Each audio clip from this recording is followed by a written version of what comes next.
Hello, you absolute legends.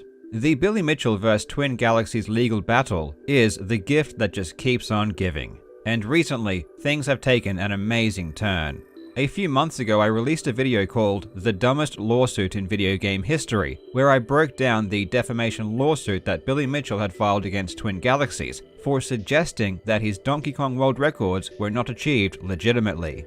This was just one of many lawsuits that Billy Mitchell has filed or threatened to file against other gaming organizations and YouTubers. Hell, he even hired a lawyer and threatened to sue me for briefly mentioning him in one of my videos. The vexatious nature of Billy Mitchell can't be overstated, and he has been using the legal system as a weapon for years. When I made my video covering his lawsuits, people were either afraid to talk to me or wanted to remain completely anonymous in fear of his retaliation. Well, now it appears as though Mitchell is about to get a taste of his own medicine. Twin Galaxies has now responded with their own multi-million-dollar lawsuit against Mitchell, citing misrepresentation, fraud, and racketeering.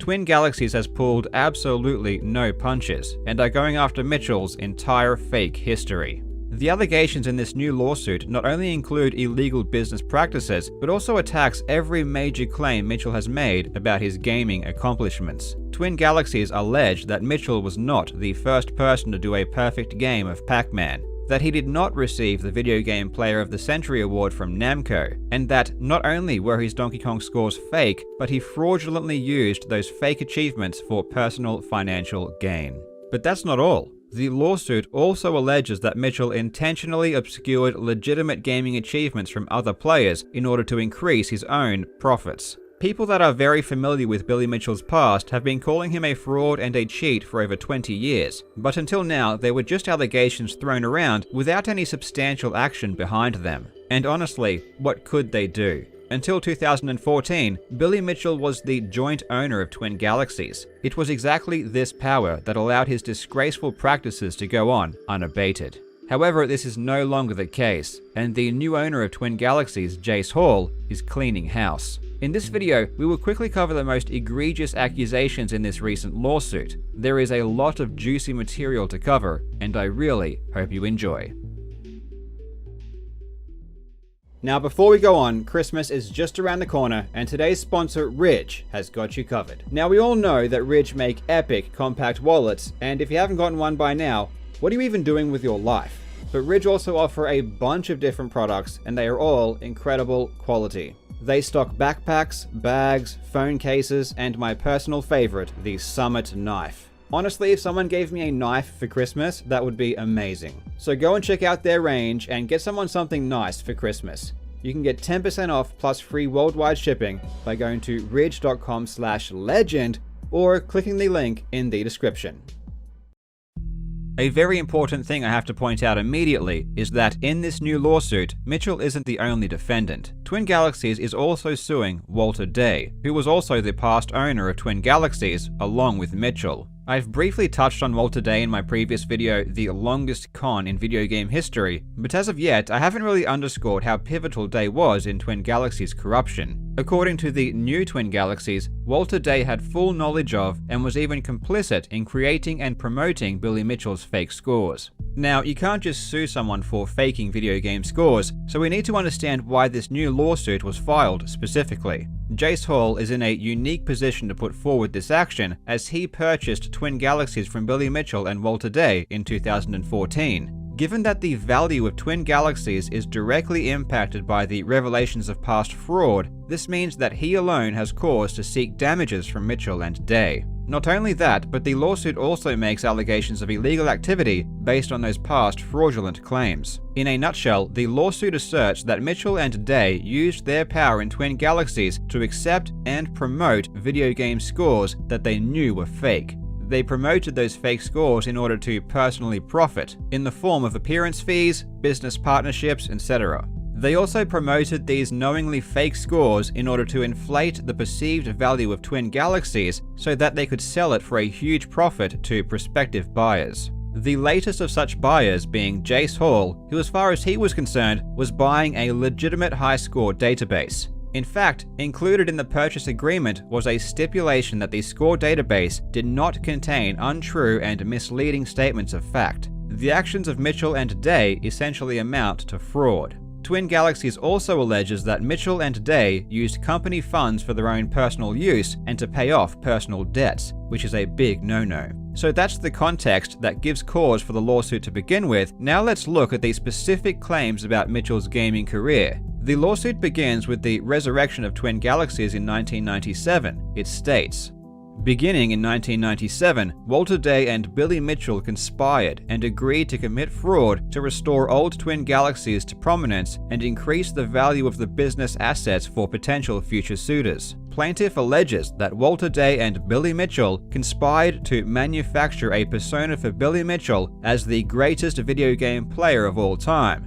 The problem was that Billy Mitchell lacked the requisite natural skill or ability. Throughout this entire ordeal, plenty of people have stated their belief that Billy Mitchell is a fantastic video game player, but the reality is that he really is not. Compared to the best players in any game, he falls far behind. If you look at his competition results, he always ranks very low, and has never been competitive at the top level. For a concrete example, we can look to the Kong-Off, a yearly Donkey Kong high score competition that began in 2011. In the first two competitions, he placed well behind the leader. And remember, he claimed to achieve the world record live in just 2010. In 2013, he placed dead last, and from that point on stopped competing entirely. People that claim that Billy Mitchell is a world-class gamer are usually clueless about his competition performances and how he ranks against the other top players. People who saw him play live were already skeptical of his world records, long before the concrete evidence showed them to be fake. He was just never that good.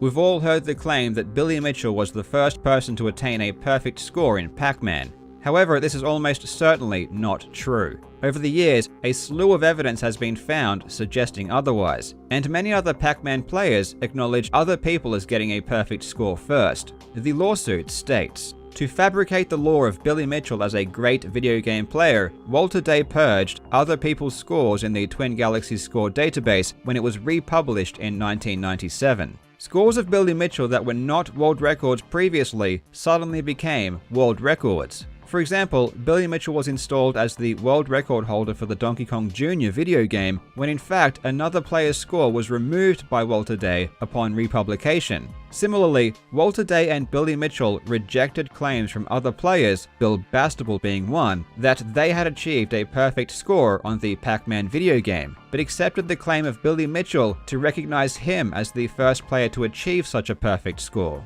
A fellow arcade high score competitor named Dwayne Richard made an entire documentary about how Bill Bastable was the first person to achieve a perfect Pac-Man, and not Billy Mitchell. This has been fairly well known for many years now. The lawsuit also talks about the Video Game Player of the Century Award. This is the award that Mitchell claims was presented by Namco in September of 1999, and most of us have all seen the famous picture of Billy Mitchell with Masaya Nakamura. And Billy's the most distinguished person in the book because he's the only person to have a full page that recognizes his status as the Video Game Player of the Century. He was crowned the Video Game Player of the Century at the Tokyo Game Show in 1999. Where, in 1999, after having performed history's first perfect Pac-Man, on stage at the Tokyo Game Show in front of 70,000 people, Masaya Nakamura presented me the Video Game Player of the Century Award. Here is what actually happened. The Video Game Player of the Century Award was given to Mitchell by Walter Day in August of 1999, a month before the Namco event. Walter Day and Billy Mitchell then flew to Japan and asked Namco for the photo op, saying it would be good for publicity. That plaque being given to Mitchell was just congratulating him on his perfect Pac-Man score and advertising the upcoming release of the 20th anniversary version of Pac-Man for the PlayStation. Namco never gave him any awards and certainly never said he was the Video Game Player of the Century. That entire story is completely fabricated. The lawsuit asserts this in no uncertain terms. In 1999, Billy Mitchell and Walter Day worked to suppress earlier perfect Pac-Man scores of other players, and altered the competitive rules to allow for Billy Mitchell to be crowned by old Twin Galaxies as the first person to achieve a perfect Pac-Man score, when in fact, he was not. To further their deception, Billy Mitchell and Walter Day created an award with the title of Video Game Player of the Century specifically for Billy Mitchell, and successfully developed the false narrative that Namco, the creator of the Pac-Man game, had directly given or endorsed Billy Mitchell with that title. The lawsuit then moves on to the infamous Donkey Kong scores, and also the deception contained in the documentary The King of Kong.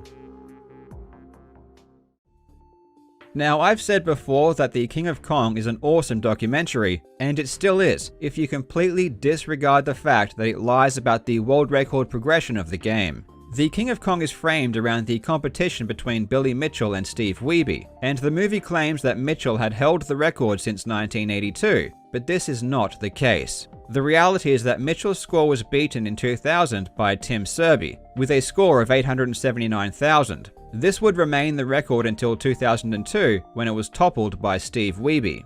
From 2002 to 2003, Wiebe would continue to improve his scores, eventually breaking 1,000,000 points. However, all of his scores during this period were disqualified from Twin Galaxies for one reason or another. It was touched on in the King of Kong film, but Twin Galaxies had a long history of changing rules on a whim in order to disqualify records so that its marketable players were still on top.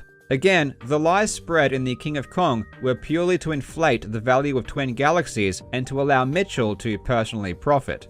The lawsuit states clearly, during the filming of King of Kong, Billy Mitchell and Walter Day worked to diminish and obfuscate the 2000 Donkey Kong score performance by Tim Serby of 879,200 points, which at the time of performance was a world record, in order to perpetuate the false narrative of Billy Mitchell's prominence as the top-achieving competitive figure. Now we get to the juiciest part of the lawsuit, in my opinion. Up until now, Twin Galaxies have been very careful in their public statements regarding Billy Mitchell's Donkey Kong scores. They only stated that the performances on his submitted videotapes did not come from an original, unmodified Donkey Kong circuit board. But in this new lawsuit, they finally tell it like it really is. They state, on or about July 3, 2005, Billy Mitchell and Walter Day created a fake Donkey Kong score performance of 1,047,200 and submitted it to defeat the legitimate world record of Steve Wiebe with the intent of fraudulently inflating the value of old Twin Galaxies and its assets in anticipation of a future sale of the company or its assets. The fraud was technical in nature, and the two enlisted the help of Billy Mitchell's longtime friend, Robert Childs, in the commission of the fraud. It makes a similar claim for the next two scores, however now also indicts Todd Rogers and Kimberly Mahoney in the commission of the fraud. To clarify, Rogers and Mahoney were the Twin Galaxies referees that claimed they witnessed the performances. And if you've already forgotten, Todd Rogers is the same person that was banned from Twin Galaxies after many of his claimed high scores were proven to be impossible. Kimberly Mahoney was his then girlfriend. Very convenient. For those who have been following the Billy Mitchell saga, Robert Childs is the same person who starred along Billy Mitchell in the infamous board swap video, where they pretended to swap boards before Mitchell's alleged world record.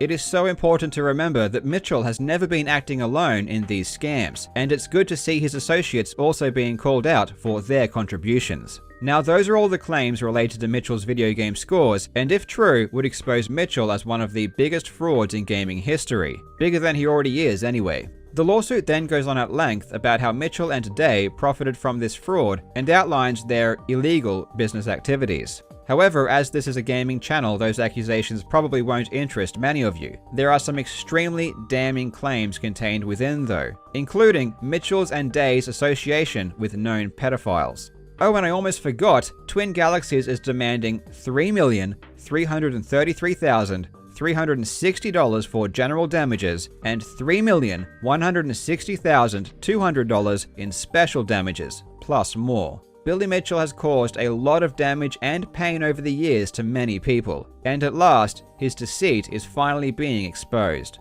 This lawsuit has been a long time coming, and I'm sure it will bring relief to a lot of people. The irony is that if it weren't for all of the frivolous lawsuits that Mitchell filed against other people, this counter lawsuit would have never happened. The new Twin Galaxies only realized the extent of Mitchell's fraud after being forced to investigate the issues further in defense of his original defamation claim. He literally brought it on himself. As always, thank you so much for watching. I hope you are having a fantastic day, and I will see you in the next video.